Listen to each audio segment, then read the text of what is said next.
Bienvenue dans cette cinquième partie qui concerne la discussion instantanée. On continue. Donc après avoir récupéré les informations de la base de données, ce qu'on va faire, on va créer le script qui va les envoyer, cette fois-ci, vers la base de données.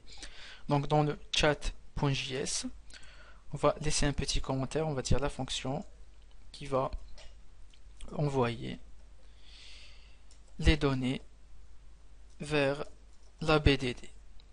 Donc function envoie message et cette fonction on va l'exécuter maintenant pour ne pas oublier plus tard. On va commencer par créer un événement sur l'entrée, c'est-à-dire le text area .keyup, ce qui veut dire que si l'utilisateur appuie sur une touche du clavier et il la relâche, donc on va faire un test, on va alerte test. J'actualise, je saisis n'importe quoi et on n'a rien. Pourquoi ça? Tout simplement parce que j'ai oublié le RA alerte. On réactualise, je tape n'importe quoi et j'ai la boîte de dialogue qui apparaît. On clique sur OK, on vire le test, notre événement marche. On va commencer par créer la variable message au pluriel qui va être égale à chat.entrée.val, c'est-à-dire la valeur de ce champ, peu importe ce que l'utilisateur va taper. Et on va, cette variable, lui virer les espaces de début et de fin pour que l'utilisateur n'insère pas des blancs dans la base de données. Ok? Donc on va sectionner la variable message. On va dire est égal $.trim entre parenthèses message. Donc le $.trim va virer, comme je vous l'ai dit, les espaces de début et de fin. Et ce que j'ai envie de faire, ce qu'on a envie de faire, c'est quand l'utilisateur tape un message, donc vous voyez qu'il n'y a pas de bouton envoyer ni quoi que ce soit, donc on veut que l'utilisateur appuie sur entrée et le message va être envoyé. Donc on veut récupérer le code de la touche entrée. Donc comme certains le savent, chaque touche du clavier a un code spécifique à elle, autrement dit un petit chiffre. Donc pour savoir le code de la touche entrée, ce qu'on va faire, on va alerte i.keyCode, point virgule, donc le C est en majuscule, si ça ne marche pas chez vous, et le E, le témoin, on va le rajouter ici. Donc keyUp function, on va rajouter un petit E ici. On réactualise, j'appuie sur entrée, et j'ai un 13 qui apparaît. Donc le code de la touche entrée, c'est 13. On vire cette alerte. On va faire une petite condition. On va dire si la variable message n'est pas égale à la chaîne de caractères vide, c'est-à-dire si l'utilisateur n'a rien tapé, et le i.keyCode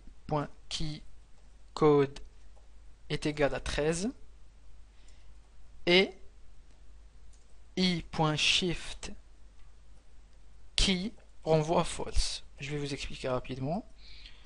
Donc le shift key, c'est-à-dire si l'utilisateur appuie sur la touche shift. Dans ce cas, on veut annuler l'envoi du message, c'est-à-dire l'utilisateur veut faire un saut de ligne. C'est-à-dire s'il appuie sur... Attendez, j'actualise. Donc, par exemple, il saisit son texte, il veut aller à la ligne, comme ceci. Dans ce cas, il doit appuyer sur Shift pour faire un saut de ligne et le message ne va pas être envoyé. Ok? Comme ceci. Si c'est le cas, ce qu'on va faire, on va commencer par virer le message, donc chat.entrée.val va être égal à rien. Quand l'utilisateur tape sur entrée, on veut virer le message déjà saisi par l'utilisateur. On va faire un petit test. Je saisis n'importe quoi, j'appuie sur entrée et le message disparaît. Parfait. Donc, si ces conditions sont vraies, on va exécuter une $.post. Donc $.post. Cette fois-ci, on va pointer vers un fichier PHP nouveau. Ce n'est pas le récup message.php, mais cette fois-ci, on voit message.php.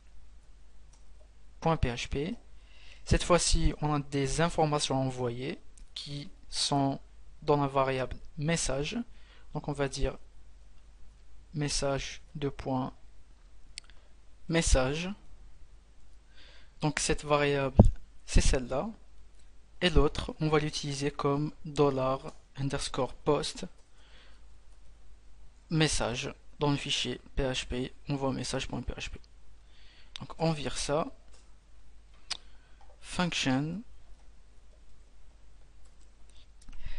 Ce que j'ai envie de faire avant de terminer cette partie, on va rajouter un petit message ici où on va informer l'utilisateur d'appuyer sur Shift plus Entrée pour faire un saut de ligne.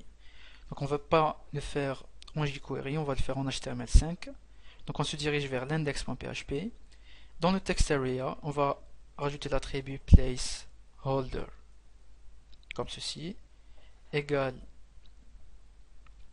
on va dire veuillez saisir votre texte ici.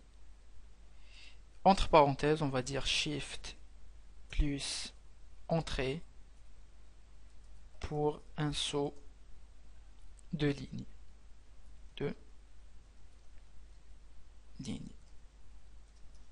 Comme ceci. On actualise, on a notre petit message qui apparaît. Si je commence à saisir du texte, il disparaît. Donc la magie de l'HTML5. Donc c'est tout pour cette partie. On se donne rendez-vous dans la prochaine. Allez, à plus tard les gens. Bienvenue dans cette 6e partie qui concerne la discussion instantanée. On continue. Donc dans cette partie, on va créer le fichier envoi message.php.